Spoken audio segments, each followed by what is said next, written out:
Good evening class. देखिए मेरी आवाज़ पहुंच रही है कि नहीं, जब माइक दूसरा है चेक कर लेते हैं। आवाज़ पहुंच रही है मेरी? Good evening, good evening.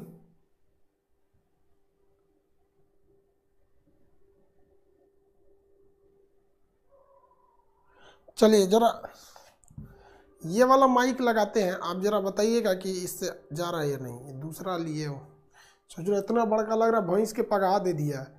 सोच रहा को समझे में नहीं आई कि मास्टर को लगाना है कि भैंस को लगाना है। माइक बनी ले भैंस के साइज का।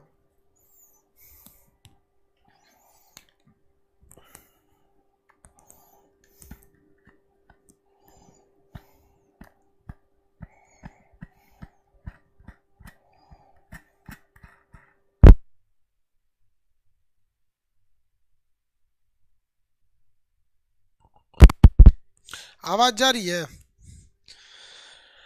अब बताइए तो, आवाज आ रहा है कि नहीं आ रहा है? आवाज आवाज जा रहा है बाबू?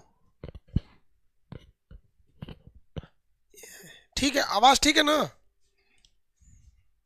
बताइए, इतना बड़का झोंझे दे ले, सोचो भैंस के पगहा बना दिया है।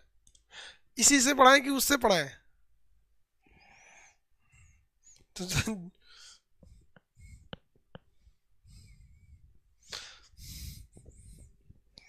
चलिए बाबू, क्या करेंगे, तब इतना बड़का माइक दिया जाता है, वो सोच रहा को दिमाग काम नहीं कर रहा था। देखिए आपको हम दर्रा वगैरह बताए थे। आज थोड़ा सा लंबा क्लास लेंगे आपका। लंबा क्लास लेंगे तो कोई तो दिक्कत नहीं होगा किसी को। देखो बबुआ, हम लोग थोड़ा सा झील के बारे में चर्चा करते हैं। किसके बारे में? झील के बारे में। इससे पहले हम आपको दर्रा के बारे में पढ़ा दिए थे। हाँ, सिक्किम में नाथुला मतलब नाक जल गया, उसका ट्रिक बताए थे। नाथुला नाथुला जयलेपला था। दिया यानी दीफू और यांग्याप अरुणाचल प्रदेश, बोमडिला भी अरुणाचल प्रदेश में था। तुजू दर्रा था। कितने लोग बता सकते हैं पालघाट दर्रा किस राज्य में था? कितने लोग बता सकते हैं पालघाट दर्रा किस राज्य में था? पालघाट दर्रा बताइए।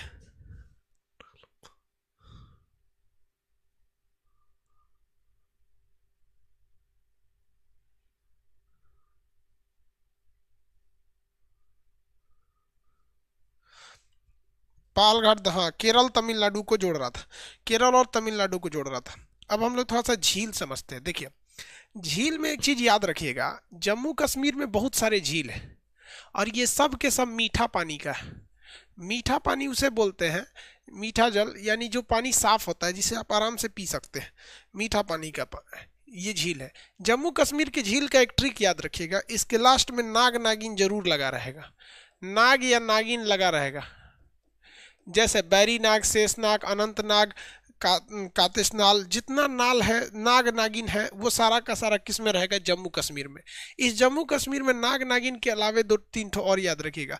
बूलर झील। कौन सा? बूलर झील भारत का सबसे बड़ा मीठे पानी का झील है, बूलर झील। डल झील, जम्मू कश्मीर श्रीनगर इसी डल झील के किनारे, बड़ा सुंदर झील है ये डल झील।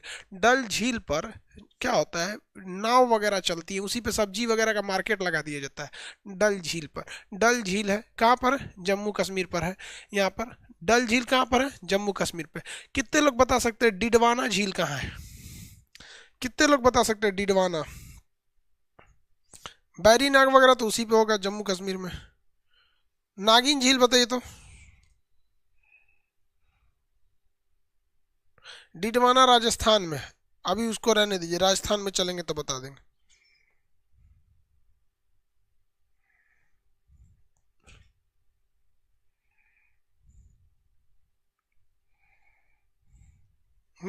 ठीक है, राजस्थान में है, राजस्थान में। तो एक ये याद रखेंगे बस इसमें, बूलर झील और डल झील। जम्मू कश्मीर में क्या याद रखेंगे? बूलर झील और डल झील। अब बात करते हैं जरा उत्तराखंड की।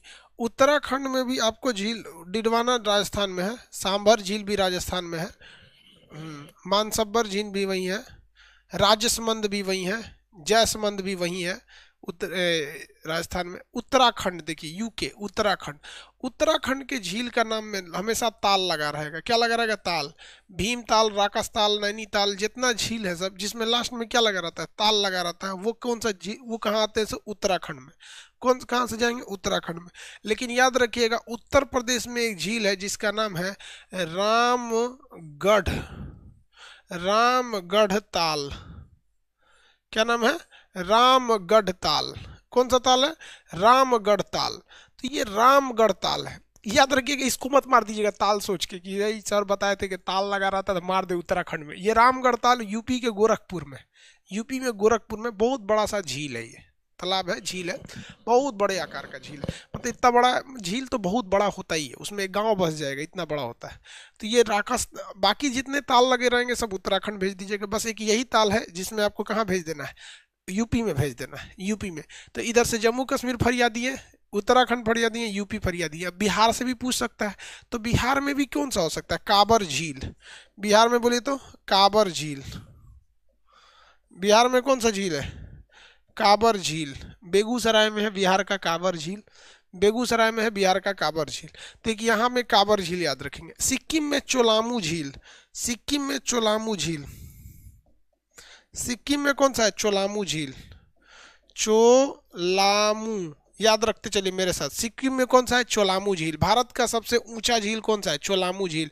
बिहार में कौन सा होगा भैया? नक्शा से याद रखेंगे, बिहार में कौन सा होगा? तो भैया इसका बिहार का है आपका काबर झील। बिहार का कौन सा है? काबर झील। चोलामू पूछा हुआ क्वेश्चन है भाई। हिमाचल प्रदेश में महत्वपूर्ण झील नहीं है। एक हिमाचल प्रदेश में जब नदी पढ़ाएंगे तो वहां बताएंगे, एक तो ब्यास कुंड नाम का झील है जिसमें से ब्यास नदी निकलती है। ब्यास कुंड नाम का झील है जिसमें से ब्यास नदी निकलती है। अब यहाँ मणिपुर में एक झील है, आप बता सकते हैं मणिपुर वाले झील को, मणिपुर वाले झील को आप बता सकते हैं मणिपुर में कौन सी झील है? बताइए तो मणिपुर में कौन सा झील है? तो मणिपुर में जो झील है उस झील का नाम क्या है? उसमें लोकटक झील है। कौन सा झील है? लोकटक झील। लोकटक झील जो है, लोकटक झील, आप बताएंगे लोकटक झील जो है, इस लोकटक झील में कौन सा राष्ट्रीय उद्यान है? इस लोकटक झील पर कौन सा राष्ट्रीय उद्यान है? लोकटक झील पर कौन सा राष्ट्रीय उद्यान है?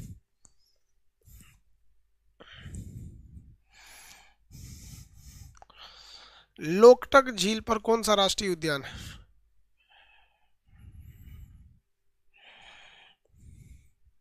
Keibul Lamjao, very good. कौन सा झील है? कौन सा है? कैबुल लामजाओ। तो एक यहाँ वाला याद हो गया। इस तरह से आपको याद हो गया। जम्मू कश्मीर में बस दो याद रखना है, कौन सा? बुलर झील और डल झील। बुलर झील बड़ा है और मीठे पानी का सबसे बड़ा झील है, मीठे पानी का सबसे बड़ा झील है बुलर झील। डल झील सुंदरता में एक नंबर आता है डल झील। सोच रहा है करंट मार रहा है, अरे मत मार, रात में मार देगा 11 बजे रात को ही में ढो के हम सूझ जाएंगे। हो ही सोच रहा, भयानक करंट मार रहा है रे। इसका मतलब पीछे से कोनो चूहा हुआ काट दिया है इसको।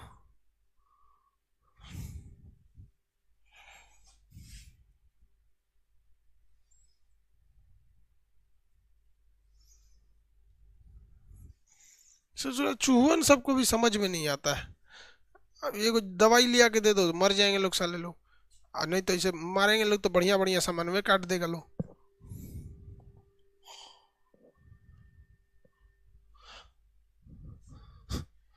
चलिए ध्यान दीजिए इधर, ये झील याद रहेंगे आपको, ये वाले झील सब। चलिए अब आगे की झील को देखते हैं हम लोग। कौन सा झील? ये भैया आगे, ये वाले जो झील है, ये आपका चिल्का झील है। उड़ीसा में कौन सा झील है? चिल्का झील। उड़ीसा में झील कौन सा है? चिल्का झील। चिल्का, देखिए जो झील समुद्र के किनारे होता है ना, उसे हम लोग लैगून झील कहते हैं। तो चिल्का झील एक लैगून झील है। इसी तरह आंध्र प्रदेश में एक कोलेरू झील है और एक आंध्र प्रदेश के नीचे पुलिकट झील है। आंध्र प्रदेश में दो झील याद रखिएगा, कोलेरू, और एक याद रखिएगा पुलिकट। पुलिकट, पुलिकट याद रखिएगा। तो ये चिल्का झील है, ये कोलेरू झील है, ये पुलिकट झील है। चिल्का कोलेरू पुलिकट, चिल्का कोलेरू पुलिकट झील, चिल्का कोलेरू पुलिकट। तो चिल्का कहाँ पे? उड़ीसा में। कोलेरू कहाँ है? आंध्र प्रदेश में। पुलिकट कहाँ पे? आंध्र प्रदेश में।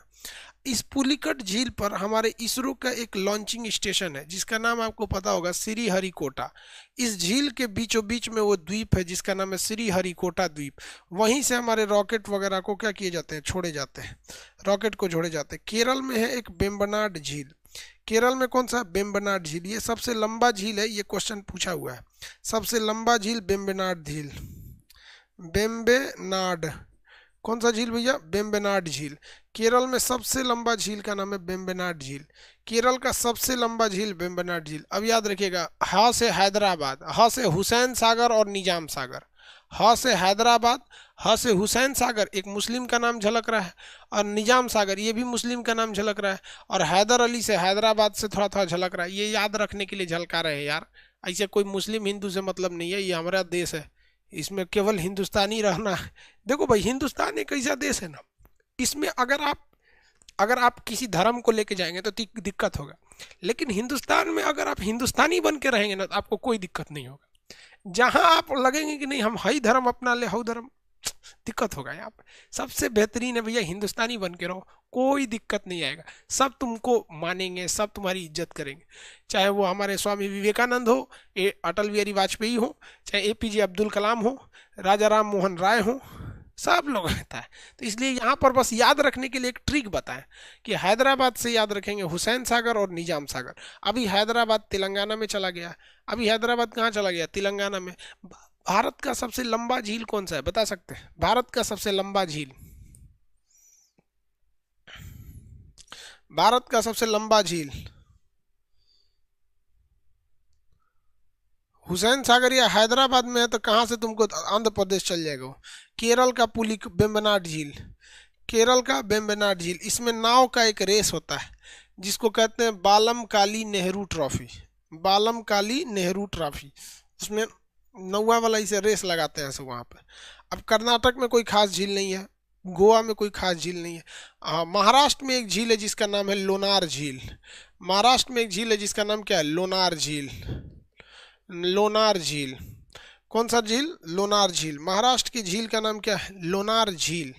महाराष्ट्र में स्थित झील का नाम लोनार झील। महाराष्ट्र की झील का नाम क्या है, लोनार झील। अब ये महाराष्ट्र का झील हो गया। अब थोड़ी देखिए यहाँ पे गुजरात और राजस्थान में एक दिक्कत हो जाता है, गुजरात और राजस्थान में थोड़ा दिक्कत हो जाता है। अभी आप इसको रिवाइज कर लिए। हम आपसे पूछते हैं कैबुल नाम जाओ यानी लोकटक झील किस कहाँ पर है, लोकटक झील किस राज्य में है, आप बताइए फटाफट बताइए, लोकटक झील कहाँ है।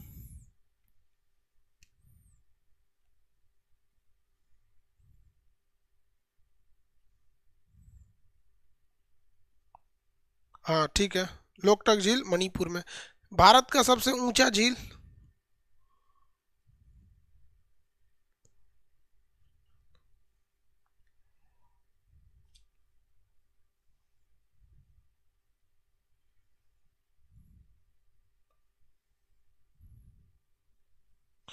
भारत का सबसे ऊंचा झील चोलामू झील, चोलामू है। बिहार में कौन सा झील है, काबर झील। बिहार में कौन सा है, काबर झील। रामगढ़ ताल कहाँ पर है, रामगढ़ ताल बोलिए तो, रामगढ़ ताल कहाँ है, रामगढ़ ताल बताइए तो, रामगढ़ ताल कहाँ होगा।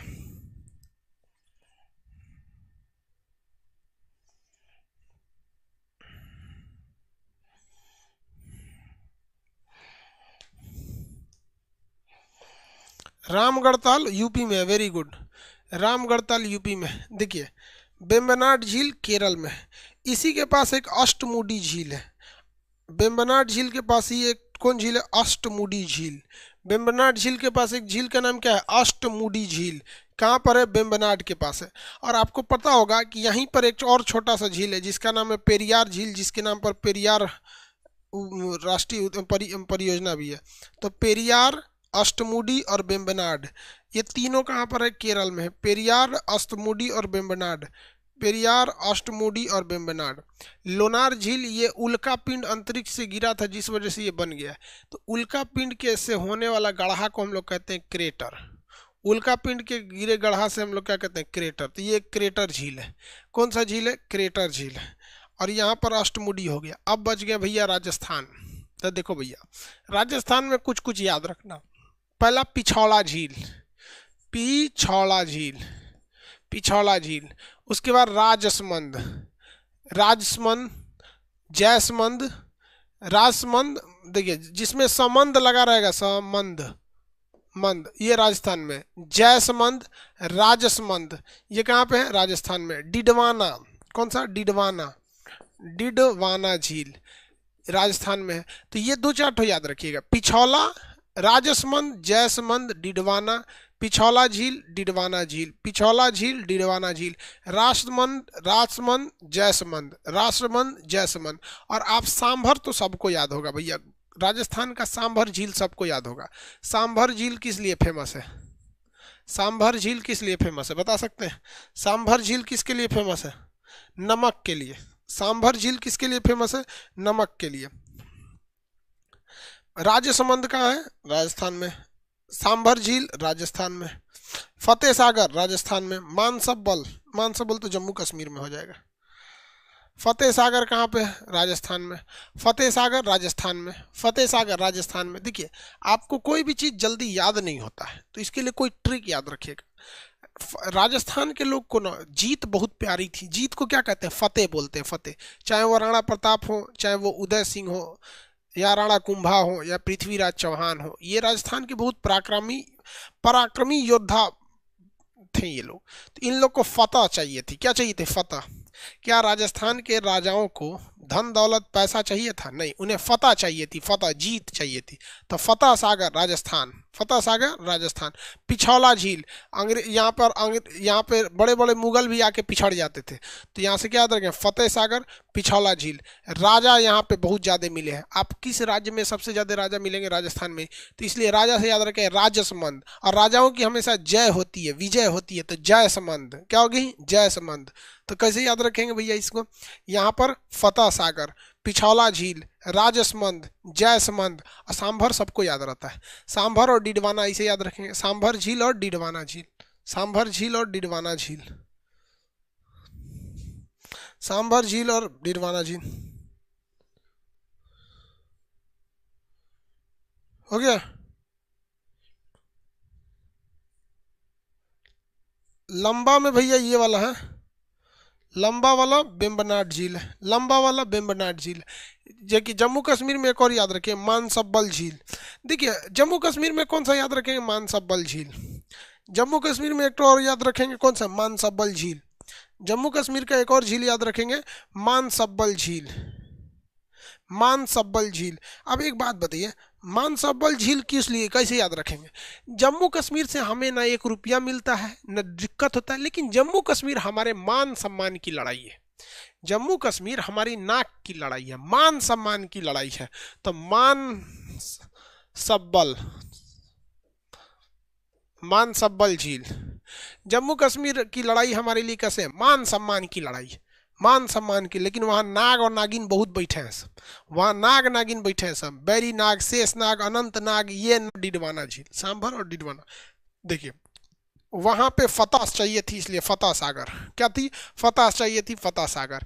वहाँ में राजा ज्यादा होते थे तो राजसमंद, राजाओं की जीत होती थी तो जयसमंद। सब पीछे रह जाते थे, इनके इनसे आगे कोई नहीं निकल पाता था, पीछे रह जाते थे। पिछौला झील, कौन सा झील? पिछौला झील। अरे यार बफरिंग क्या करेगा? ससुरा बफरिंग कर रहा है, काहे बफरिंग करेगा ये?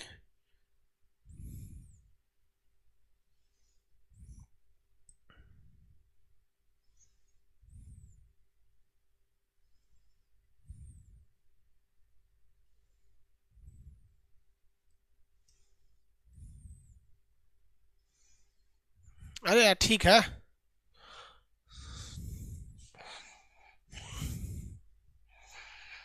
सर वो पूछा, सर आपका नाम क्या है?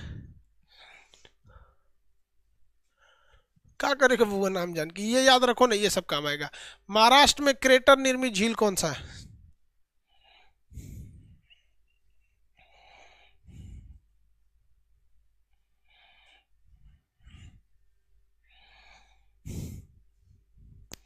महाराष्ट्र में क्रेटर निर्मित झील,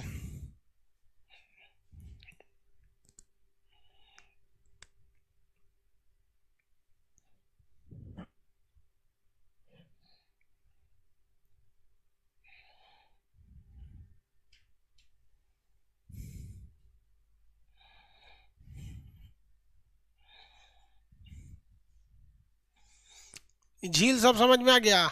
अब झील से क्वेश्चन पूछेंगे तो बता देंगे। टोटल झील से क्वेश्चन पूछेंगे तो आपको बताना पड़ेगा। बताइए तो, अष्टमुडी झील, अष्टमुडी झील, बताइए अष्टमुडी झील, कौन सी झील? अष्टमुडी झील। झील का नाम बोलिए। अष्टमुडी झील, कौन सी झील? अष्टमुडी झील, केरल। हाँ, पेरियार झील, केरल, ठीक है।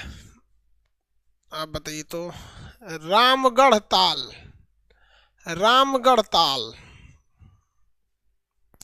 रामगढ़ ताल, हाँ ठीक है, फटाफट बताइए, हम धड़ाधड़ पूछते जाते हैं। रामगढ़ ताल। डल झील, डल झील,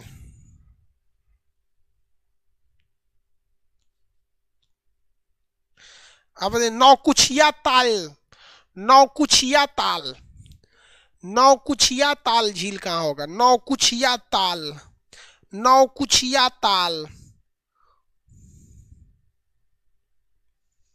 खुपर ताल, खुपर ताल, खुपर ताल, देवताल, देवताल, देवताल, देवताल, राकस ताल, मालाताल, मालाताल। हाँ, ये जितना ताल तलैया है सब भेज दीजिए उत्तराखंड, सब भेज दीजिए उत्तराखंड। नागिन झील, नागिन झील, हुसैन सागर, हुसैन सागर,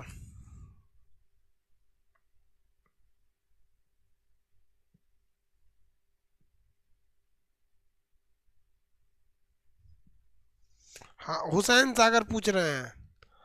आंध्र प्रदेश, अरे वही है हैदराबाद में, हैदराबाद।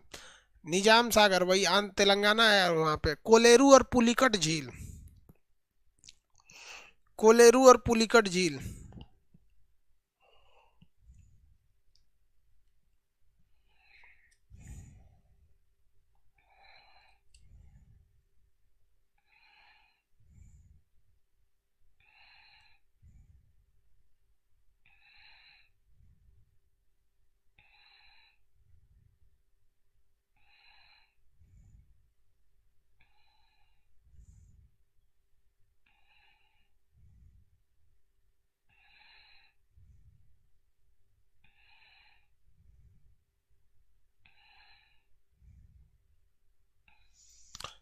Very good.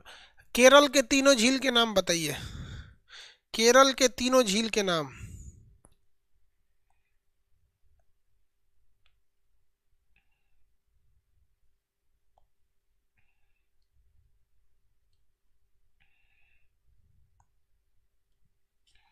केरल के तीनों झील के नाम बताइए, एक दूगो नहीं, तीनों।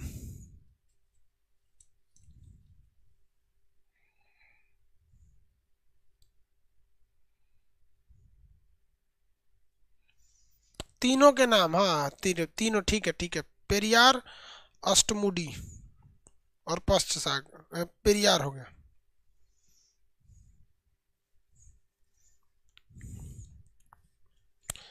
याद रहेगा आप लोग को?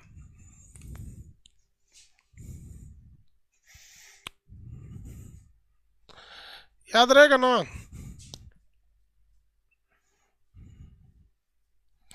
झील याद हो गया? झील याद हो गया ना, कंप्लीट। चलिए, झील से क्वेश्चन पूछ रहा है। जल प्रपात देखते हैं। देखिए, उत्तर भारत में, भारत के ऊपरी हिस्सा में ज़्यादातर आपको झील झील मिलेगा, लेकिन भारत के नीचे भाग में जाएंगे ना तो आपको जलप्रपात मिलेगा। क्या मिलेगा? जलप्रपात मिलेगा। कितने लोग बता सकते हैं हुंडरू जलप्रपात किस नदी पर है? झारखंड में हुंडरू जलप्रपात, मध्य प्रदेश में आपका धुआंधार जलप्रपात, कर्नाटक में आपका जोग या गरसोप्पा या सरावती नदी पर स्थित है, तमिलनाडु में। कितने लोग बता सकते हैं हुंडरू जलप्रपात किस नदी पर है? तो झारखंड में स्वर्ण रेखा नदी पर।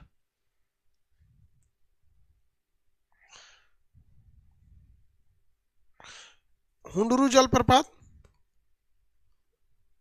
झारखंड में स्वर्ण रेखा नदी पर।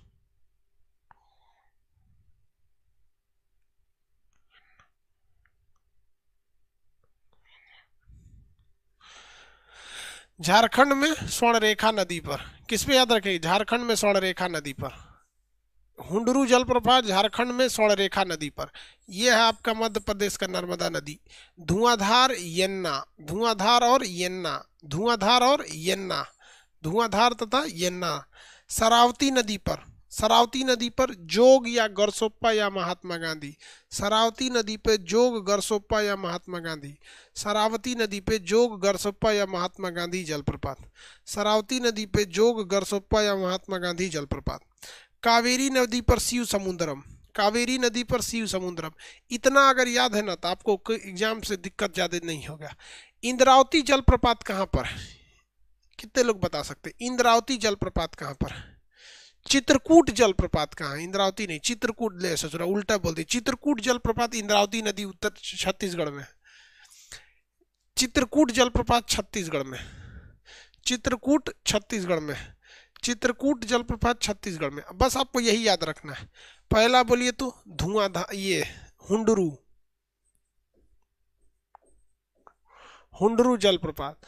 दूसरा धुआंधार, धुआंधार और एक यन्ना, धुआंधार और यन्ना। महात्मा गांधी या जोग, जोग या महात्मा गांधी, जोग या महात्मा गांधी। चित्रकूट, चित्रकूट। शिव समुद्रम,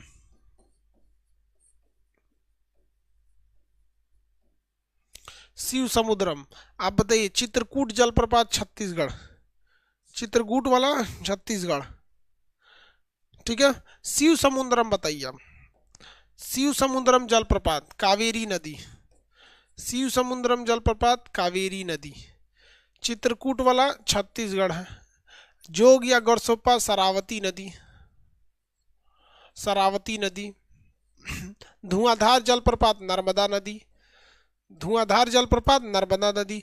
हुंडरू जलप्रपात स्वर्णरेखा नदी झारखंड, स्वर्णरेखा नदी झारखंड, स्वर्णरेखा नदी झारखंड।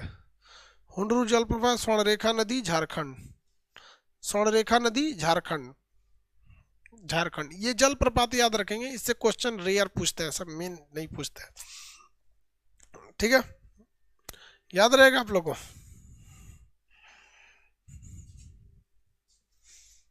कि कहाँ चला गया रे तुम, इधर आओ, तू कहाँ जा रहा है? जलप्रपात में किसी को दिक्कत?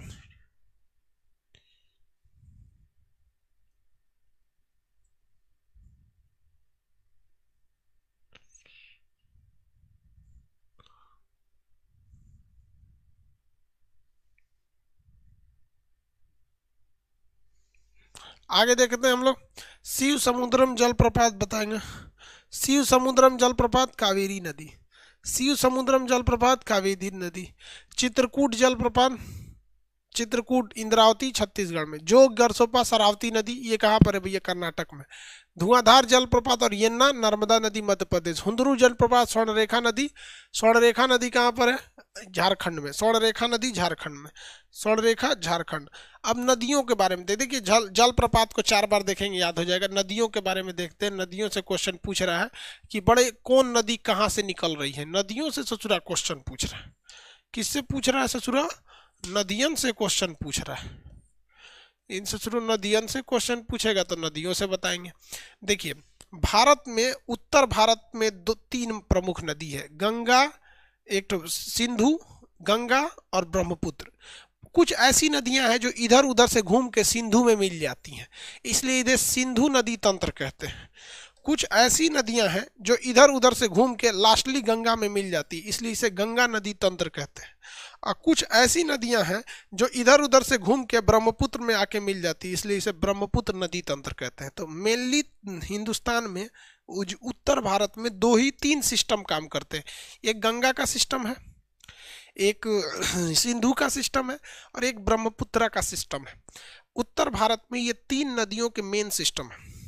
नदियों के ये मेन कितने सिस्टम है? 3 सिस्टम है उत्तर भारत में। तो हम लोग इन तीनों को देखते हैं। हम लोग क्या देखते हैं? इन तीनों सिस्टम को देखते हैं। पहले किस सिस्टम से शुरुआत करें? बोलिए पहले किस सिस्टम से शुरुआत करें?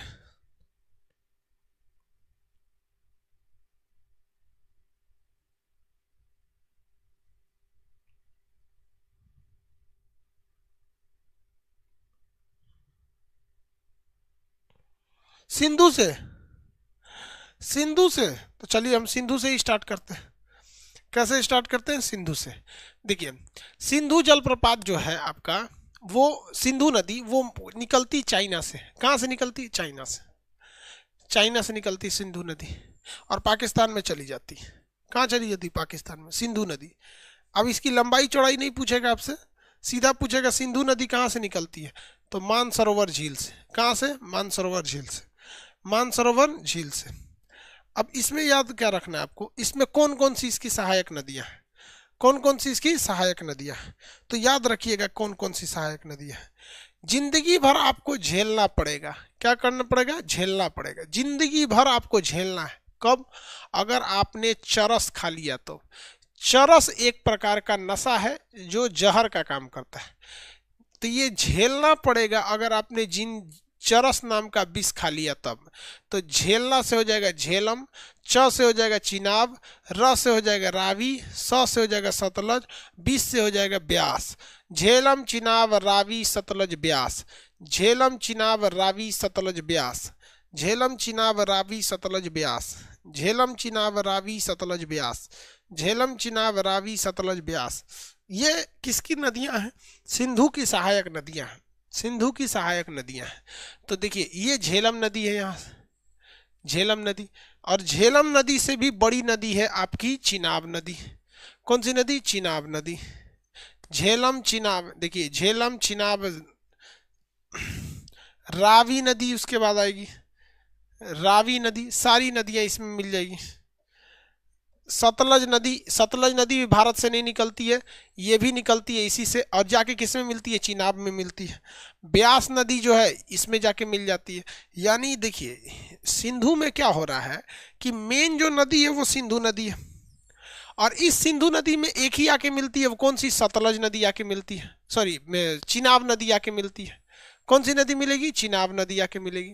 तो सतलज की सब, सिंधु की सबसे बड़ी सहायक कौन सी है? सतलज है, क्योंकि सतलज में, सॉरी चिनाब है। सबसे बड़ी सहायक कौन सी है भैया? चिनाब नदी है। चिनाब में आके कौन सी मिलती है? झेलम। चिनाब में ही आके कौन सी मिल जाती है? सतलज। और ये चिनाब जो आके किस में मिल जाती है? सिंधु में मिल जाती है। तो सिंधु ये नदी हो गई मेन नदी, इसकी सबसे बड़ी सहायक हो जाएगी चिनाब। चिनाब में जाके मिलेगी सतलज, इसी में जाके मिलेगी झेलम, इसी में मिलेगी रावी, इसी में मिलेगी ब्यास। तो झेलम चिनाब रावी सतलज ब्यास, ये सब किसकी सहायक नदियां हैं? सब सिंधु की सहायक नदियां हैं सब। इससे क्वेश्चन कैसे पूछेगा, ध्यान से समझिएगा। क्वेश्चन कैसे पूछेगा, ध्यान से समझिएगा। इसमें क्वेश्चन पूछेगा कि इनमें से किस नदी का उद्गम भारत में नहीं होता है। तो सिंधु और सतलज का उद्गम भारत में न होकर इसका उद्गम, यानी जो इसका ओरिजिन होती है, ये मानसरोवर झील से होती है। कहाँ से होती है? मानसरोवर झील से। कहाँ से होगी भैया? मानसरोवर झील से होती है। इसका उद्गम कहाँ से होता है? मानसरोवर झील से। अरे यार, चाइना से होता है। उत्तराखंड कौन बोल रहा है?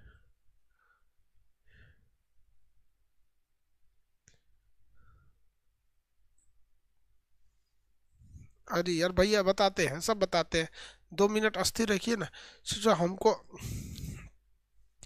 देखिए, ये जो है सिंधु नदी, ये जो है सतलज नदी, इन दोनों का उद्गम भारत के बाहर चीन से होता है। अब 1960 में भारत और पाकिस्तान ने एक समझौता किया था, सिंधु जल समझौता। इसके तहत भारत केवल 20% पानी यूज कर सकता है सिंधु का, और 80% पानी पाकिस्तान यूज करता है। आपको पहली दृश्य में लगता होगा कि भारत के साथ नाइंसाफी है, लेकिन इसमें कोई खास वो नहीं है। आप समझिए भारत को क्या कहता है। पाकिस्तान ने इस नदी पर क्या बना रखा है? भारत ने इस नदी पर 20% पानी रोकने के लिए बांध बना रखा है, लेकिन ये बांध इतने पुराने हैं कि 20% जो पानी है, ये 20% रुक नहीं पाता है, 15% रुकता है। कितना परसेंट रुकता है? 15%, बाकी निकल जाता है। तो 5% जो एक्स्ट्रा चला जाता है ना पाकिस्तान के पास, पाकिस्तान हमारे पे फाइन लगा देता है कि तुम एक्स्ट्रा 5 को काहे भेजा। और भारत अब इसे मरम्मत करा रहा है, मतलब वो मजबूरी का फायदा उठा रहा है। तो ऐसा नहीं है कि हम किसी देश के पानी को रोक सकते हैं, ये तो गैर कानूनी है। क्योंकि मान के चलिए अगर हम कहेंगे कि हम सिंधु का पानी नहीं जाने देंगे या फिर झेलम का नहीं जाने देंगे, चिनाब या रावी, ब्यास, सतलज किसी का भी मना करेंगे, तो चाइना कहेगा ठीक है हम यहीं से मना कर देते हैं, नहीं जाएगा। तो इंटरनेशनल नदियों को आप रोक नहीं सकते हैं परमानेंटली, आप बांध बना सकते हैं। तो पाकिस्तान ससुरा नौटंकी करता है, भारत बांध बनाने जाता है तो उसको पता है कि भारत की कोई भी परियोजना बहुत धीमी चलती है, उसमें इंटरनेशनल कोर्ट में केस ठोक दो, 20 साल में केस चलेगा। यहाँ की सरकार बदलेगी, योजनाएं बदल देगी। अब आप जरा सोचिए, अटल बिहारी जब वाजपेयी प्रधानमंत्री थे, क्या उनके किसी भी योजना को मनमोहन सिंह अपने 10 साल के कार्यकाल में लाए थे? नहीं। ऐसा तो नहीं था कि उनकी सारी योजनाएं खराब थी। या फिर आप इन्हीं को देखिए, मनमोहन सिंह की जितनी योजनाएं थी उस सब की सब पलट धलट के नई हो गई मोदी जी के समय। तो पाकिस्तान को ये बात पता है कि भारत में अगर सरकार बदलती है तो योजना अच्छी है या बुरी, इससे बहस नहीं है। वैक्सीन अच्छा है या खराब है, इससे बहस नहीं है। भैया राजनीति यहाँ बहुत ज़्यादा हो जाती है, इसलिए वो केस ठोक देता है भारत के ऊपर। तो आप ये सिंधु जल समझौता समझ गया, सिंधु जल समझौता समझ गया। आगे बढ़े।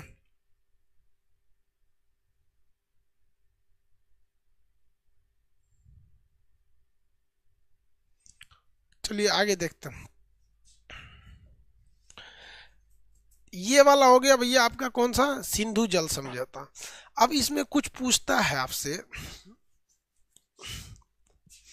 कि इस पे कौन कौन सी वो थे सब, देखिए कि कौन कौन सा बांध था। तो देखिए, शाबाश दूल्हा, शाबाश दूल्हा तू झेल, बिया कैले तो हम झेलेंगे। शाबाश दूल्हा तू झेल, शाबाश दुल्हा तू झेल। सा से होता है सालाल परियोजना, बा से होता है बलगिहार परियोजना, स से होता है सतलज परियोजना, दुल्हन दुल्हा से होता है दुल्हस्ती परियोजना। ये सारी परियोजनाएं चिनाब नदी पर हैं, क्योंकि सिंधु की सबसे बड़ी सहायक नदी है चिनाब नदी, इसमें पानी ज़्यादा रहता है। तो इस चिनाब नदी पे बहुत सारे परियोजनाएं हैं। सब कौन कौन सी परियोजना है भैया? तो सालाल बलगिहार सतलज दुल्हस्ती, सालाल बलगिहार सतलज दुल्हस्ती किस पर है? चिनाब नदी पर। किस पर है? चिनाब नदी पर है। सालाल बलगिहार सतलज दुल्हस्ती, सा से सालाल, बा से बलगिहार, स से सतलज, दुल्हा से दुल्हस्ती, किस नदी पे? चिनाब नदी। तू झेल, तू से तुलबुल परियोजना और झेल से झेलम नदी, तुलबुल परियोजना झेल से झेलम नदी, तुलबुल परियोजना झेल से झेलम नदी, तुलबुल परियोजना झेलम नदी। अरे अननोन आदमी कौन सी बोलता है रे तू, पॉलिटिक्स वाला काम इसमें मत किया कर। कौन नेता चोर है, कौन कैसा है, तो अपना देखो लोग, नेतागिरी छोड़ दो। 3 चीज में कभी किसी को दिमाग मत देना, एक धर्म वाले मैटर पे, एक लड़की वाले मैटर पे, एक राजनीति वाले मैटर पे। ये 3 साल ऐसा मैटर है कि आपका कुछ सुनेगा ही नहीं, वो अपने वाला करेगा। इसलिए जहाँ ये 3 चीज की बात हो वहाँ चुपचाप निकल जाइए साइड में, क्योंकि ये 3 ऐसे चीज है जो पढ़े लिखे लोग के बस की नहीं है। अब पढ़े लिखे लोग को यहाँ पर ये एकमात्र 3 ऐसा जगह है जहाँ पढ़े लिखे लोग की वैल्यू नहीं है। नेतागिरी में पढ़े लिखे की वैल्यू नहीं है। लड़की पटाने जाओगे, पढ़े लिखे रहोगे तो पैंट शर्ट अच्छा से पहनोगे, डिसिप्लिन में रहोगे। हाँ आइए बैठिए, तो कहेगी दूर से सुरत कहेंगे ये कैसे लड़का है, एकदम बूढ़ है, इसको तो डिसिप्लिन नहीं है, ऐसे रहना चाहिए, ये बाल झाड़ा रहना चाहिए, आधा लाल बाल, आधा हरा बाल, आधा पीला बाल, यही सब खोजेगी। धर्म के मैटर में तो सोचो पढ़बे मत करना, तो लोग सुनबे नहीं करेगा। सो चलो याद देगा। ये पंजाबी भाषा कौन लिख रहा है?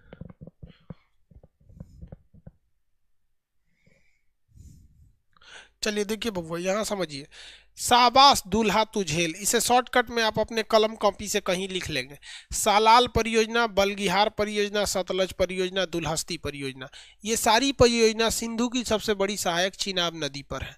तू झेल से तुलबुल परियोजना झेलम नदी पर, तुलबुल परियोजना झेलम नदी, तुलबुल परियोजना झेलम नदी पर, तुलबुल परियोजना झेलम नदी पर। सिंधु नदी का कितना प्रतिशत इस्तेमाल कर सकते हैं?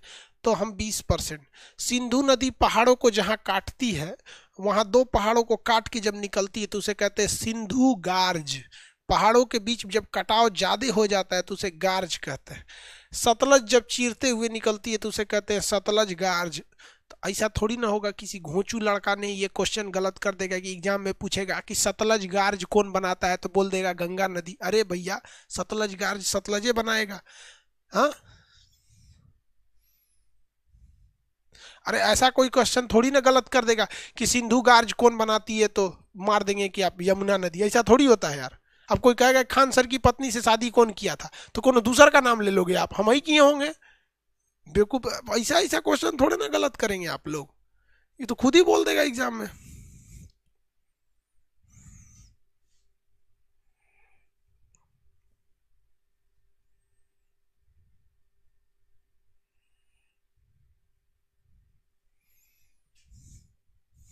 चलिए ध्यान से, ये सिंधु नदी वाला झमेला खत्म हो गया।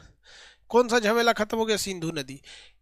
सिंधु नदी में फाइनली जाके मिलती है कौन सी? चिनाब। सिंधु की सबसे बड़ी सहायक कौन सी है? चिनाब। इस सिंधु नदी की सबसे बड़ी ट्रिब्यूटरी यानी सबसे बड़ी सहायक नदी कौन सी है? चिनाब। सबका पानी लेके सिंधु नदी कहाँ चली जाती है? कराची। कहाँ चली जाती है? कराची।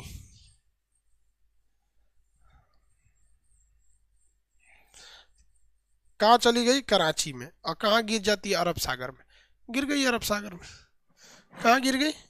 अरब सागर में। अब हम देखते हैं गंगा नदी तंत्र या ब्रह्मपुत्र देख लेते हैं। ये लिख लीजिएगा आप लोग, शाबाश दूल्हा तू झेल, शाबाश से सालाल, बा से बलगीहार, स से सतलज, दूल्हा से दुल्हस्ती, चिनाब नदी। तुलबुल, तुलबुल से तुलबुल, झ से झेलम नदी, झेल से हो जाएगा झेलम नदी। जिसका शादी हो जाता है वो झेलने लगता है, जिसका नहीं होता है वो झेलने के लिए परेशान है। वो झेलने के लिए क्या है? परेशान है। चलिए देखते हैं हम लोग। आप इतना तो समझ ही गए होंगे आप लोग। समझ में आ गया कि नहीं आ गया? समझ में आ गया। अब हम लोग देखते हैं किधर, ये वाला एरिया में। कौन से एरिया में? इस वाले एरिया में।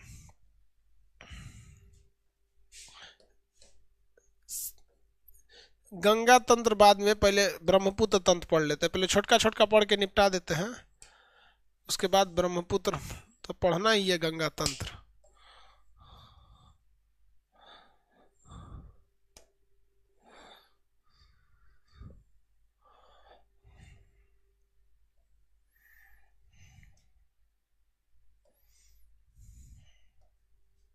किसी को दिक्कत है?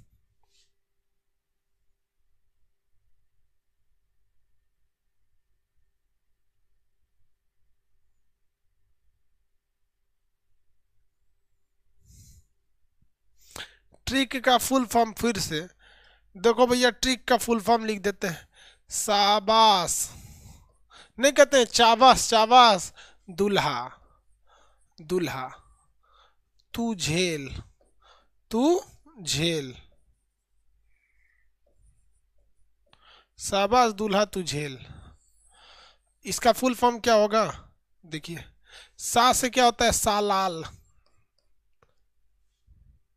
कहाँ गायब हो गया रे? कहाँ गायब हो गया? भाग गया था। सालाल। बा से बलगीहार, स से सतलज, दूल्हा से दुल्हस्ती। ये सारी परियोजनाएं किस नदी पर है? चिनाब। कैसे याद रखेंगे? क्योंकि चिनाब जो है वो सिंधु की सबसे बड़ी सहायक है। और इतनी परियोजनाएं, इतने बांध, इतने बिजली घर कोई छोटी नदी पे बनाएंगे तो नदी बंद हो जाएगी, कहीं हम नहीं बहेंगे। सोच रहा है इतना रोक रहा है हमको, तो इसके लिए कौन सी है? चिनाब।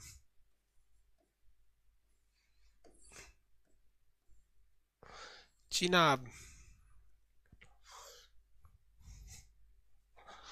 चिनाब। अब ये आ गए भैया तुलबुल। तू से तुलबुल, तुलबुल, तुलबुल परियोजना, झेलम नदी, तुलबुल परियोजना, झेलम नदी, तुलबुल परियोजना, झेलम नदी।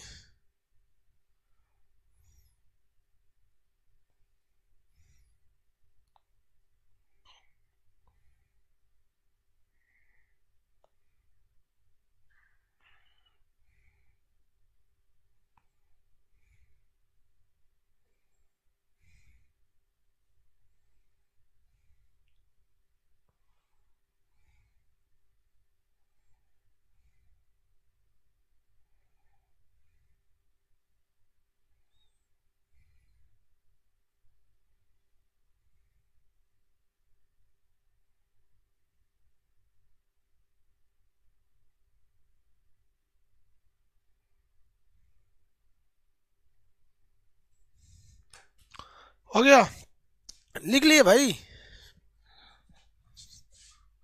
चलिए अब जरा हम ब्रह्मपुत्र नदी को देख लेते हैं।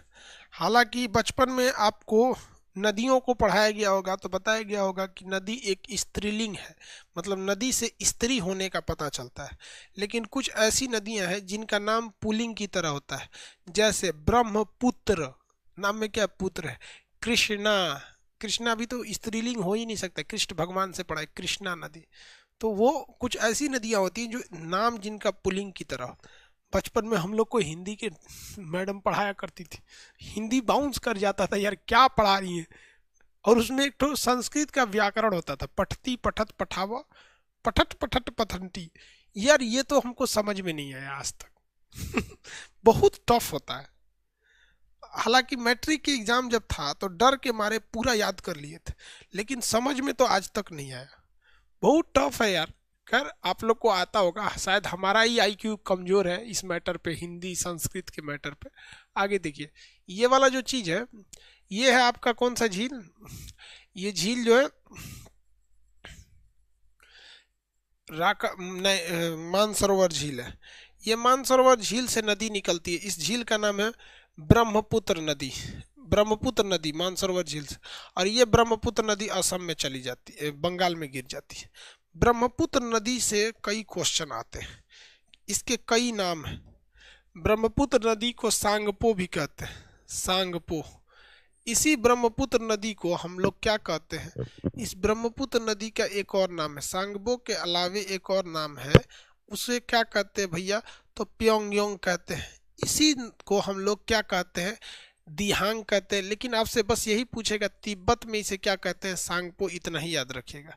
तिब्बत में इसे क्या कहते हैं, सांगपो ये कहते हैं, ये याद रखिएगा। अब इसकी कुछ सहायक नदियां हैं, उन्हें भी आपको याद रखना है। इसमें सबसे प्रमुख है तीस्ता नदी, बंगाल में इसका विवाद चलता है। ममता बनर्जी कहती हैं कि हम इसका पानी बांग्लादेश को देवे नहीं करेंगे। अरे भैया ये कोई बात है, आप कौन संस्कृति को मानती हैं दीदी जी, बांग्लादेश मतलब ममता बनर्जी दी। अरे भैया हम लोग भारत के सनातन संस्कृति के वसुधैव कुटुंबकम, हमारे यहाँ तो जानवरों को लोग दया की भाव से देखते हैं। हाँ, हम लोग जानवरों को भी अपने, मतलब आप देखिए हमारे यहाँ अगर कोई खाना खा रहा है, बगल में कोई बंदर आ जाता है तो भाई हम लोग उसको भी खाना खिला देते हैं, लो भैया तू भी खा ले, है कि नहीं। हम लोग उस पे आप करिएंगे पनीर नहीं जाने देंगे। अरे भाई साहब ये फालतू राजनीति का है की बात है। पानी चाहिए तो बिहार से बोलिए ना। कितना पानी चाहिए। हाँ, बगले में कोसी नदी है, एक बार विस्फोट करके उड़ा देते हैं लोग उधर का मिट्टी, विस्फोट करेंगे लोग उधर, मिट्टी उड़ जाएगा और उधर से घूम जाएगा। फिर इतना पानी जाएगा ना बंगाल में, इतना पानी जाएगा बंगाल में कि घर घर मछली मारी जाएगी, घर घर पे मछली मारी जाएगी, कोई दिक्कत नहीं आएगा। यार बिहार बर्बाद हो गया पानी की वजह से, और आप खामखा में शेख हसीना से झगड़ा ले रही हैं। भाई इंटरनेशनल रिलेशन में झगड़ा लेना अच्छी बात नहीं होता है। आप बताओ भाई, हमको अपने पड़ोसियों से झगड़ा करना चाहिए?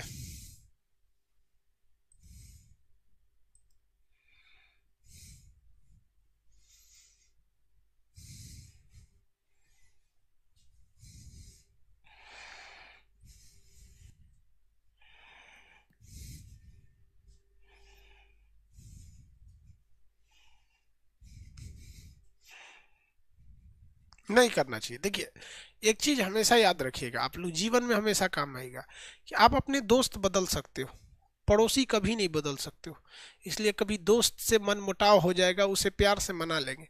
पड़ोसी से कभी झगड़ा लड़ाई नहीं करना चाहिए, और अक्सर लोग पड़ोसी से लड़ाई कर लेते हैं। दोस्त कितना भी करीबी क्यों ना हो, आप तक पहुंचने में उसे वक्त लगेगा, और पड़ोसी जो है आपके बगल में ही रहता है, उसे पहुंचने की ज़रूरत भी नहीं है, वो तो वहीं पर है। अक्सर हम दोस्तों का ख्याल रखते हैं बट पड़ोसियों का कोई ख्याल नहीं रखते, गलत बात है। समझ में आ गया? कुछ कुछ तो ससुरा इतना ख्याल रखता है सब कि पड़ोसी का औलाद हो जाता है, उस कुछ ज्यादा ही ख्याल रख देता है। चलो ध्यान से देखते हैं आगे। तो ये एक तीस्ता नदी हो जाएगी। कौन सी नदी? तीस्ता नदी। इसमें एक लोहित नदी मिलती है, एक मानस नदी मिलती है। मानस नदी के नाम पर ही मानस अभ्यारण्य था। तीस्ता लोहित, देखिए ये तीस्ता है और ये लोहित है।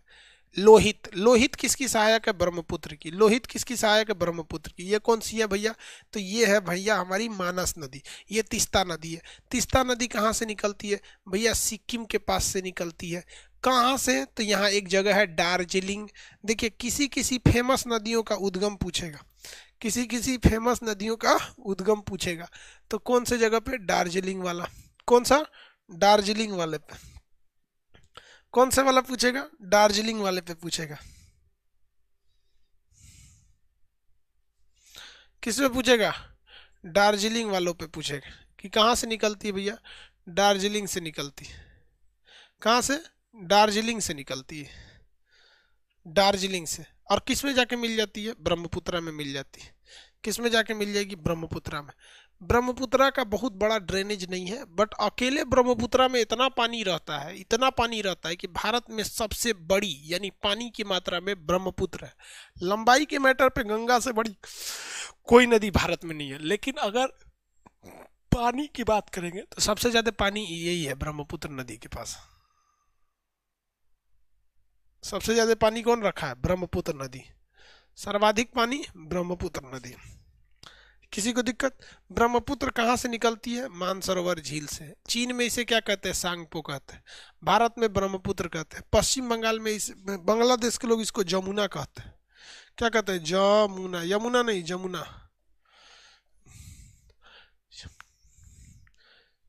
जमुना कहते हैं।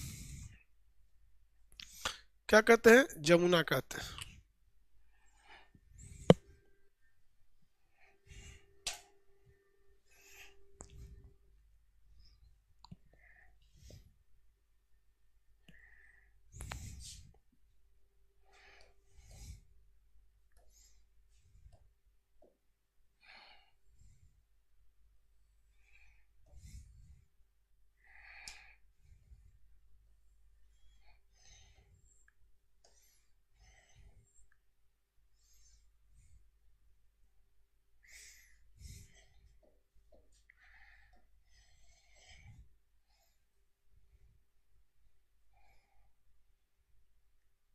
अब हम कौन सी नदी देखते हैं? गंगा नदी तंत्र। कौन सा देखते हैं? गंगा नदी तंत्र। देखिए गंगा नदी तंत्र में कौन सा है भैया? ध्यान से देखिए, गंगा नदी तंत्र में आपका आता है गंगा। यहाँ देखिए ये है आपकी गंगा नदी। अब गंगा नदी यहाँ से कैसे निकलेगी? ये गंगा ये उत्तराखंड से निकलती है, गंगोत्री के पास से। गंगा कहाँ से निकलती है? एक तो वीडियो अलग से है, यूट्यूब पे देखेंगे उसको, वो लंबा कहानी है, केवल गंगे के पास। तो ये गंगा नदी निकलती है, यूपी बिहार बंगाल होते हुए चली जाती है। वहाँ पे किस में जाके मिल जाती है? तो ब्रह्मपुत्र में मिल जाती है। जो ये ब्रह्मपुत्र आई है ना, ये दोनों आपस में मिल जाती हैं, आपस में दोनों मिल जाते हैं यहाँ पर। तो ये गंगा चली जाती है। गंगा का उद्गम जो होता है गंगोत्री के पास उत्तराखंड से होता है। गंगा की सबसे बड़ी सहायक नदी का नाम क्या है? यमुना। गंगा की सबसे बड़ी सहायक नदी का नाम क्या है? यमुना। अब यमुना के किनारे कुछ कुछ बहुत फेमस फेमस शहर है सब, राज्य है सब, जैसे पानीपत हो गया, पानीपत करीब में ही पानीपत जिला। दिल्ली हो गया, यमुना के ही किनारे है यहाँ पर दिल्ली। आगरा किस नदी के किनारे है? यमुना ही नदी के किनारे है। तो ये दिल्ली हो, ये यमुना हो गया, इसकी सबसे बड़ी सहायक नदी हो गई, गंगा की सबसे बड़ी सहायक। अब इस यमुना की जो सबसे बड़ी सहायक है वो चंबल नदी है। यमुना की सबसे बड़ी सहायक कौन सी है? चंबल है। कौन सी है? चंबल नदी। चंबल नदी जो है सबसे ज़्यादा काट छाट करती है। तो चंबल जाके मिलती है यमुना में, यमुना जाके मिल जाती है गंगा में। यमुना जाके कहाँ मिल जाती है? गंगा में। गंगा में बहुत सारी नदियाँ आके मिलती हैं। गंगा में नदियों के मिलने की कोई कमी नहीं है। हाँ, पद्मा आगे जाके मिलाएंगे, मेघना बनेगा, अभी बंगाल में जाने दीजिए फिर मिलाते हैं।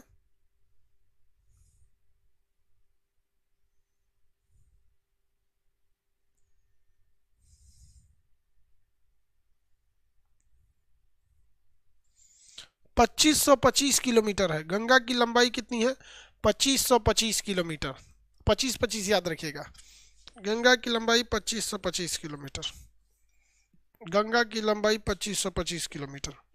आगे देखते हैं लोग, इसके नीचे काफी ज्यादा नदियां हैं, केन, बेतवा, काली सिंध, सिंध बेतवा केन, ये सब नीचे नदियां हैं। नीचे में कौन सी है? बेतवा नदी है और केन नदी है, ये दो ठो फेमस याद रखिएगा, बेतवा और केन। देखिए, चंबल बेतवा केन, चंबल बेतवा केन, ये किसकी सहायक हो जाएगी? चंबल बेतवा केन किसकी सहायक हो जाएगी? चंबल बेतवा केन यमुना की सहायक हो जाएगी। चंबल बेतवा केन किसकी सहायक हो जाएगी? यमुना की। चंबल बेतवा केन किसकी सहायक हो जाएगी? यमुना की। यमुना की सहायक हो जाएगी। किसकी सहायक होगी भैया? यमुना की सहायक होगी। सोन नदी यहाँ नहीं है, सोन नदी नीचे है, वो सीधे गंगा में जाके मिलती है सोन। तो देखिए, नीचे से मेनली 3 नदियां याद रखिएगा, चार नदी जो फेमस है, चंबल बेतवा केन, तो ये तीनों यमुना में मिल जाएगी। यमुना खत्म हो जाएगी, यमुना जी इलाहाबाद में संगम हो जाएगा। सरस्वती नदी यहाँ मिलती थी बहुत पहले, अभी वो भूमिगत हो गई है, वैज्ञानिक उस पर रिसर्च कर रहे हैं। आगे देखिए, ये जो नदी है, ये नदी का नाम क्या है? सोन नदी। कौन सी नदी है? सोन नदी है। ये कौन सी नदी? सोन नदी है। ये सोन नदी जो है, ये पटना के पास एक जगह है कोइलवर, पटना से थोड़ा सा पहले है कोइलवर। अभी जस्ट वहाँ अब्दुल बारी सेतु, एक नया कोइलवर ब्रिज चालू हुआ है, तो पुराने वाले का नाम अब्दुल बारी सेतु है। लेकिन वहीं पर वशिष्ठ नारायण जो गणितज्ञ थे वहीं के थे, तो वशिष्ठ नारायण पुल नाम हो जाएगा उसका। पुराना वाला अब्दुल बारी सेतु था, वो 1857 की क्रांति, मतलब वो स्वतंत्रता सेनानी में रहे थे, तो उनके नाम पर है, और ये गणितज्ञ है तो इनके नाम पर है। अच्छी बात है भाई, ऐसे महापुरुषों के नाम पर होना चाहिए। बहुत बड़े वशिष्ठ नारायण जी बिहार के बहुत बड़े गणितज्ञ थे, उन्हें बिहार का रामानुजन कहा जाता था। तो ये नीचे से ये नदियां हो गई सब, किसी को दिक्कत? अब थोड़ा सा नीचे वाला तो देख लिए, बिहार में बहुत सारी नदियां जाके मिल जाती हैं, जैसे फल्गु नदी मिल जाती है, निरंजना नदी मिल जाती है, तो छोटा छोटा नदियां वो आपसे नहीं पूछेगा। अब इसकी एक शाखा हो जाती है नीचे, इसी से एक टूट कर निकल जाती है जिसका नाम है हुगली। तो जो बंगाल में है, कलकत्ता में है, कलकत्ता में गंगा नदी नहीं है, कलकत्ता में इसकी एक शाखा है, एक ब्रांच है जिसका नाम है हुगली। हुगली नदी पर है हमारा कलकत्ता बंदरगाह। हुगली नदी पर क्या है? कलकत्ता बंदरगाह।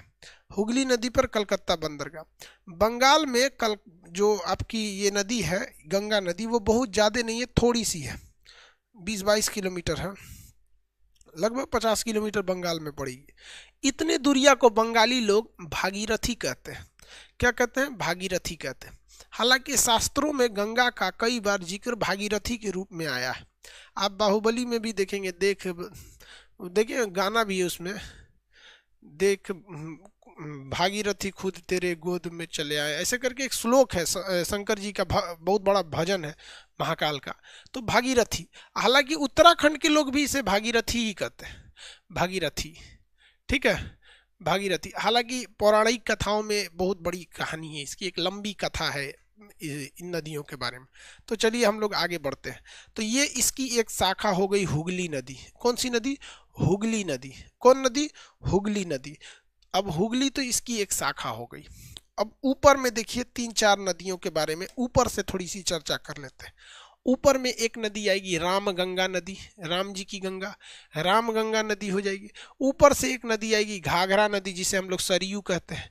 तो राम गंगा राम जी से, और राम जी की नगरी अयोध्या सरयू नदी के किनारे।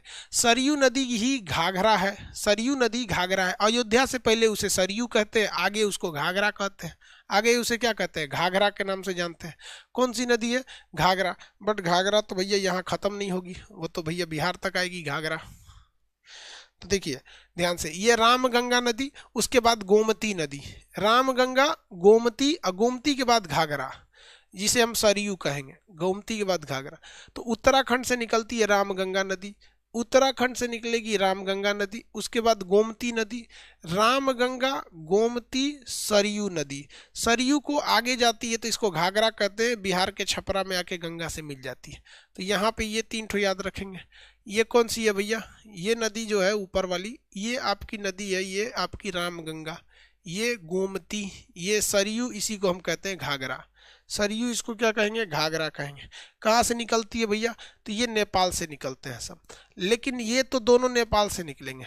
ये पूछ देगा रामगंगा कहाँ से, तो रामगंगा से क्वेश्चन आए भी हुए हैं कि जिम कॉर्बेट नेशनल पार्क को होकर कौन सी नदी गुजरती है। तो उत्तराखंड के जिम कॉर्बेट नेशनल पार्क को होकर ये रामगंगा नदी गुजरती है। हालांकि कन्नौज शहर इस नदी के किनारे है। इत्र नगरी कहते हैं कन्नौज को, इत्र नगरी कहते हैं कन्नौज को। कन्नौज का युद्ध बड़ा फेमस था। कन्नौज पर आक्रमण करने के लिए त्रिपक्षीय संघर्ष हुआ था इतिहास में। इधर से प्रतिहार गए थे, उधर से पाल आए थे, नीचे से राष्ट्रकूट वंश वाले आए थे। बहुत भीषण युद्ध हुआ था कन्नौज पर अधिकार के लिए। आगे देखते हैं हम लोग। ये तो हो गई यहाँ पे, ये सरयू नदी है। राम जी देखिए जब वनवास काट के आए तो बाद में सीता जी का जब अग्नि परीक्षा हुआ तो फिर सीता जी को बहुत बुरा लगा, फिर सीता जी धरती में समा गई, फिर राम जी का पूरा परिवार इससे आज बहुत दुखी हुआ, फिर वो सरयू नदी में ही चलते। तो अयोध्या की जितनी भी चीज़ें हैं वो सब कहाँ है? सरयू नदी के तट पर, सरयू नदी के। और वही कृष्ण भगवान को देखेंगे तो मथुरा, मथुरा किस नदी के किनारे है? तो यमुना नदी के किनारे। मथुरा किसके किनारे? तो यमुना नदी के किनारे। और ये सरयू नदी हो गई। अब गंडक देखते हैं बिहार में।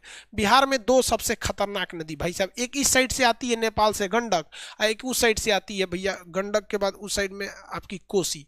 इधर गंडक डुबा देती है पानी से, इधर कोसी डुबा देती है पानी से। गंडक और कोसी बहुत ही ज्यादा डुबा देते हैं।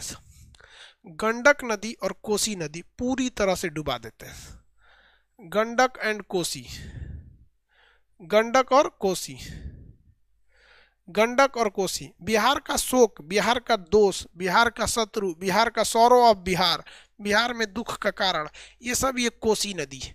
कोसी नदी को हम विश्वासघाती नदी कहते हैं क्योंकि ये नेपाल के पहाड़ों से निकलती है और इतनी रफ्तार में आती है कि दिशा बदल देती है।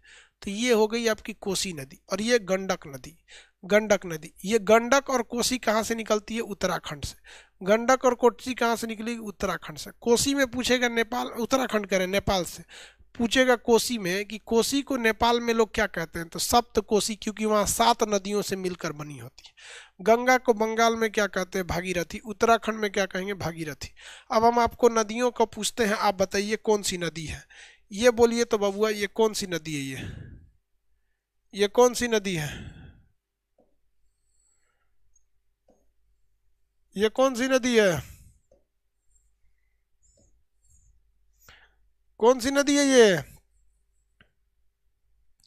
चंबल, चंबल। ये नदी बताइए कौन सी नदी है? ये नदी, नदी कौन सी है ये?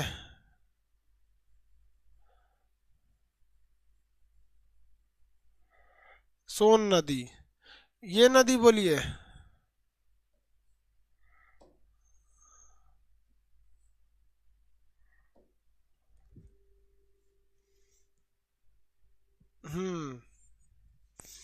इस नदी को बंगाल में उसी नदी की शाखा है हुगली नदी।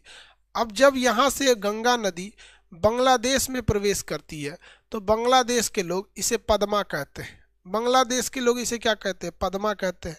जबकि यही बांग्लादेश के लोग ब्रह्मपुत्र नदी को जमुना कह रहे थे, ब्रह्मपुत्र नदी को जमुना कह रहे थे। जब इनका संगम हो जाता है तो इसे मेघना कहते हैं। इसे क्या कहते हैं? मेघना कहते हैं। इसे किस नाम से जानेंगे? मेघना के नाम से। तो गंगा को बांग्लादेश में पद्मा और इसे जमुना, इसे जमुना। अब इसे याद रखने में लड़का बड़ी भुला जाता है, तो आप एक कॉमन सेंस लगाइएगा ताकि एग्जाम में आप ना भूलें। एक बात बताइए, गंगा का नाम ऐसा तो थोड़ी होगा कि गंगा नाम हिंदुस्तान में इसका नाम है गंगा और उधर चल जाएगी तो जमुना हो जाएगा, ऐसा थोड़ी होगा भैया। गंगा जमुना अलग है। गंगा का नाम बदलना है तो एक बार जमुना में नहीं ना बदल देंगे। तो कोई मिलता जुलता नाम, तो आपको तो दूगो नाम दिमाग में रहता ही है, तो भैया पद्मा रख देते हैं।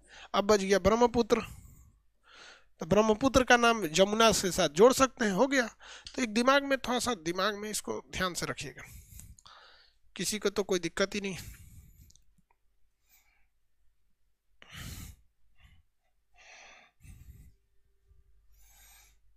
आगे बढ़े।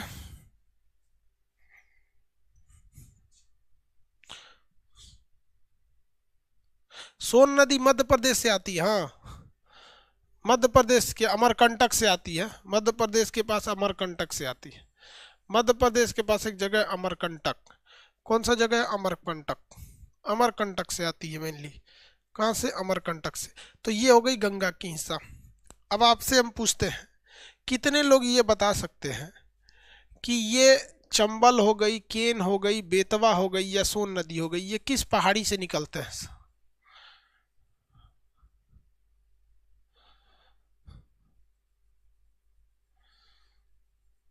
किस पहाड़ी से निकलते हैं? हम नहीं बताएंगे, आप बता देंगे तो ठीक है, नहीं बताएंगे तो हम बतेबो नहीं करेंगे। पहाड़ बता दिए। एगो बोकवा कर रहा है सतपुड़ा। अरे बौका, सतपुड़ा अगर हेलेगी तो ये ना है रे बकलोलवा सतपुड़ा। मतलब नदिया को तुम पहाड़ हिला रहा है कि सतपुड़ा हेल के बाद, नर्मदा हेलने के बाद, नर्मदा को नदी कहिए रुका रुका, नर्मदा जी थोड़ा रुक जाइए, हमको हेल जाने दीजिए विंध्याचल। फिर विंध्याचल है रे बकलोलवा, सतपुड़ा नहीं है रे, विंध्याचल है, विंध्याचल है। विंध्य पर्वत भी बोल सकते हैं या विंध्याचल भी बोल सकते हैं, विंध्य भी कह सकते हैं, विंध्याचल भी कह सकते हैं।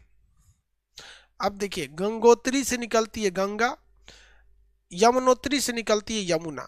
यमुनोत्री के पास एक बहुत ही फेमस पर्वत है, उस पर्वत का नाम कितने लोग बता सकते हैं? उस पर्वत का नाम है बंदर पूंछ। यमुनोत्री के पास एक बहुत फेमस पर्वत है जिसका नाम है बंदर पूंछ। क्या नाम है? बंदर पूंछ। बंदर पूंछ पर्वत से निकलती है।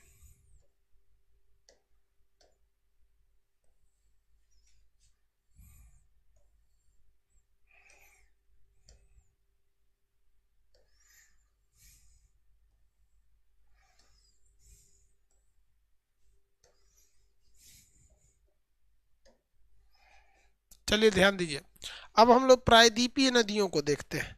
ये तो नदी इधर वाली थी, सिंधु नदी और उसका पूरी फैमिली, बीच में गंगा नदी और उसकी फैमिली, और इस साइड में थी आपकी ब्रह्मपुत्र नदी और उसकी पूरी फैमिली। अब हम लोग को देखना है इस साइड में प्रायद्वीपीय नदियों में।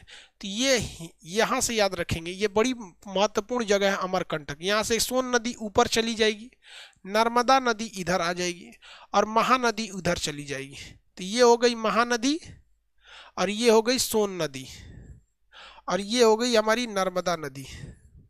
नर्मदा नदी। तो ये अमरकंटक जो है बहुत ही धार्मिक जगह है। अमरकंटक बहुत ही धार्मिक जगह है। अमरकंटक से कितनी नदियां निकलती हैं? 3 नदियां। अमरकंटक से कितनी नदियां निकलती हैं? 3 नदियां निकलती हैं। कौन कौन सी वो 3 नदियां निकलती हैं? तो ऊपर में निकलती हैं आपकी सोन नदी, ऊपर में सोन, पूरब में मध्य महानदी और पश्चिम दिशा में आपका नर्मदा नदी। पश्चिम दिशा में नर्मदा नदी। नर्मदा नदी और इसी नर्मदा नदी के नीचे से निकलती है सतपुड़ा, ताप्ती नदी। नर्मदा के नीचे से ताप्ती नदी। ये दोनों नदियां पर्वतों के बीच में बहती हैं। नर्मदा के ऊपर में है तो आपका विंध्याचल पर्वत और नीचे में है सतपुड़ा पर्वत, और सतपुड़ा के नीचे में आपकी ये ताप्ती है, ताप्ती के नीचे आपके कौन सी पर्वत है भैया? अजंता पर्वत। तो पर्वतों के बीच बहने के कारण इन्हें हम कहते हैं भ्रंश घाटी में, यानी रिफ्ट वैली में बहने वाली नदियाँ। तो ये भ्रंश घाटी में बहती है नदियाँ। ये क्या बनाती हैं? डेल्टा नहीं बनाती हैं बल्कि एस्चुरी बनाती हैं। एस्चुरी उसे कहते हैं जो कचड़ा लाई है अगर समुद्र में गिरा दी तो उसे एस्चुरी कहेंगे, अब मुँह पे रख ले तो उसे डेल्टा कहते हैं। तो भैया दोनों और पहाड़ है तो साइड साइड से जाने का रास्ते नहीं है, अब मुँह पे कचड़ा रख देगी तो नदियाँ जाएगी कैसे? इसलिए उलाट देती है। तो उलाट दी तो ये क्या हो गई? एस्चुरी बना दी। इसके ऊपर से आती है साबरमती नदी। कौन सी नदी? साबरमती। आप में से कितने लोग बता सकते हैं कि साबरमती नदी किस पहाड़ी से निकलेगी? ये जो साबरमती नदी है किस पहाड़ी से निकलेगी? कितने लोग बता सकते हैं भाई? साबरमती किस पहाड़ी से निकलेगी?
हो गया,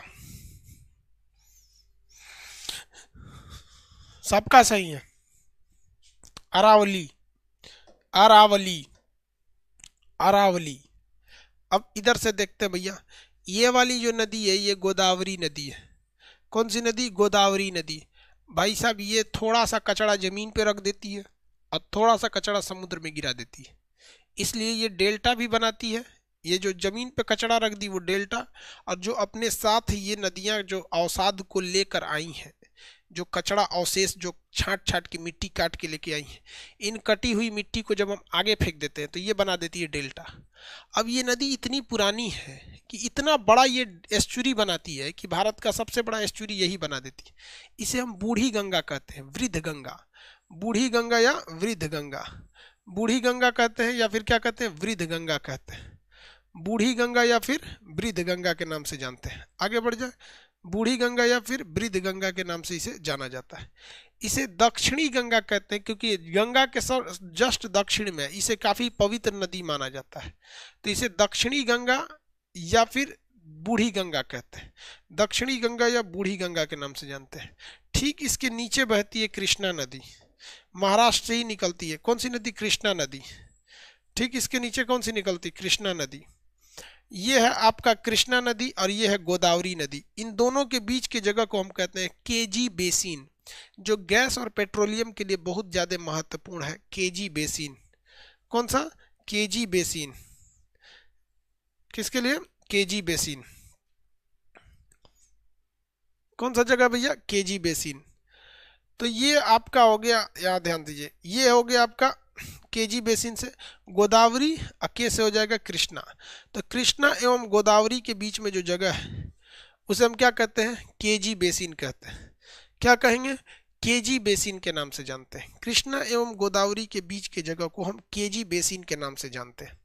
कृष्णा एवं गोदावरी के बीच की जगह को केजी बेसिन के नाम से जानते हैं, जो गैस एवं पेट्रोलियम के लिए बहुत ही ज़्यादा फेमस है। गैस एवं पेट्रोलियम के लिए बहुत ही ज़्यादा फेमस है। अब इसके नीचे आ जाती है आपकी कावेरी नदी। ये कर्नाटक से निकल के तमिलनाडु में चली जाती है। कौन सी नदी? कावेरी नदी। अब ध्यान दीजिए, कावेरी नदी जो है पूरी तरह से वो दक्षिण भारत में है, वो बीच में नहीं है, पूरी तरह से दक्षिण भारत में। तो कहेगा कि दक्षिण भारत की गंगा। तो देखो भैया, गोदावरी तो आप मार ही नहीं सकते हो क्योंकि गोदावरी दक्षिण भारत में नहीं है, वो भारत के बीच में है। दक्षिण मतलब नीचे होता है, तो ये तो बीच में है। तो कहेगा दक्षिण भारत की गंगा, तो भैया ये तो बीच में है, ये तो मार ही नहीं सकते। तो ये हो जाएगी कावेरी नदी। लेकिन कहेगा कि दक्षिणी गंगा, तो भैया मेन गंगा के तुलना में, मेन गंगा के तुलना में तो ये तो दक्षिण में ही है, तो मेन गंगा की तुलना में कहेगा दक्षिणी गंगा तो हो जाएगी गोदावरी नदी। बूढ़ी गंगा तो गोदावरी नदी। लेकिन जब कहेगा कि दक्षिण भारत की गंगा, तो ये तो दक्षिण भारत में है ही नहीं, ये तो मध्य भारत में है। तो दक्षिण भारत की गंगा कावेरी नदी। दक्षिण भारत की गंगा कावेरी नदी। बोलिए, दक्षिण भारत की गंगा कावेरी नदी। दक्षिण भारत की गंगा कावेरी। दक्षिण भारत की गंगा कावेरी नदी।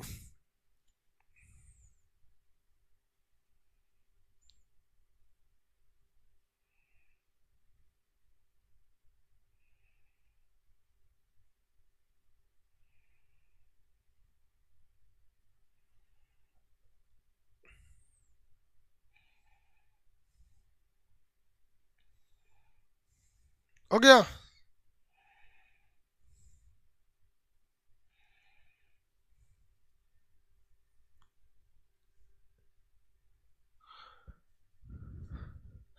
चलिए बढ़िया है। तो अब हम आपको कुछ याद करा देते हैं कि कौन सी नदी निकलती कहाँ से है। मेरी ओर देखते चलिए और याद करते चलिए कौन सी नदी कहाँ से निकलती है। देखिए, कावेरी निकलती है ब्रह्मगिरी पर्वत से। कावेरी निकलेगी कर्नाटक के ब्रह्मगिरी। कावेरी कर्नाटक के ब्रह्मगिरी। कावेरी कर्नाटक के ब्रह्मगिरी। कावेरी कर्नाटक के ब्रह्मगिरी। कावेरी कर्नाटक के ब्रह्मगिरी। कावेरी कर्नाटक के ब्रह्मगिरी। कावेरी कर्नाटक के ब्रह्मगिरी। कावेरी कर्नाटक के ब्रह्मगिरी। कावेरी कर्नाटक के ब्रह्मगिरी। अब देखते हैं ये कौन सा हो जाएगा भैया? ये आपकी कृष्णा नदी। कावेरी के ऊपर कृष्णा नदी, ये महाबलेश्वर, कृष्णा नदी महाबलेश्वर, कृष्णा नदी महाबलेश्वर, कृष्णा नदी महाबलेश्वर, कृष्णा नदी महाबलेश्वर, कृष्णा नदी महाबलेश्वर।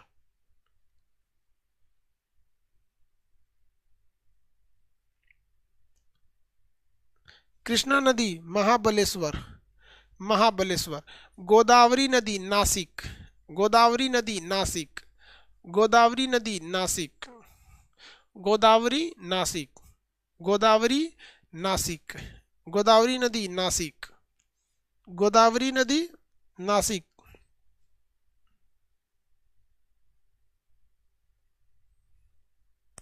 बेसिन क्या होता है? नदी, नदी के पानी जहां तक फैल सकता है, बाढ़ आने के बाद नदी का पानी जहां तक फैल जाता है उसे हम लोग कहते हैं नदी का बेसिन है। वो क्या है? नदी का बेसिन है। यानी नदी के अगल बगल के जो जितने जिला रहते हैं उसे हम क्या कहते हैं? नदी बेसिन कहते हैं। क्या कहेंगे? नदी बेसिन कहेंगे। याद रहेगा। अब देखिए अमरकंटक से कितनी नदियां? भैया अमरकंटक से 3 नदियां। अमरकंटक में कितनी नदियां? 3 नदियां। अमरकंटक से कितनी नदियां? 3 नदियां। कौन कौन सा?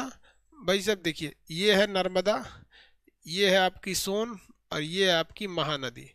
नर्मदा, सोन, महानदी। नर्मदा, सोन और महानदी। नर्मदा, सोन और महानदी।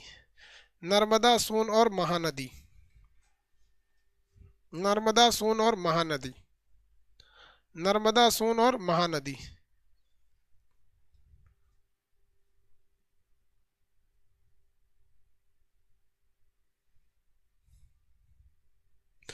अरावली से अमरकंट, अरावली से निकलेगी ये आपकी साबरमती नदी। सबसे प्रदूषित हो जाती है साबरमती नदी। सबसे प्रदूषित कहेगा तो साबरमती नदी।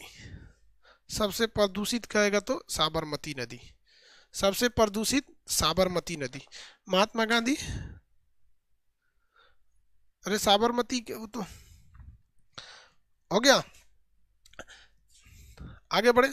चलिए आज के लिए इतना ही रहने देते हैं, कल आप लोग का क्लास अब लगेगा। आज के लिए इतना ही, आगे का क्लास कल लगेगा रात में। मॉर्निंग में नहीं होगा, रात में ही होगा। या तो 8 बजे होगा या तो 9 बजे होगा।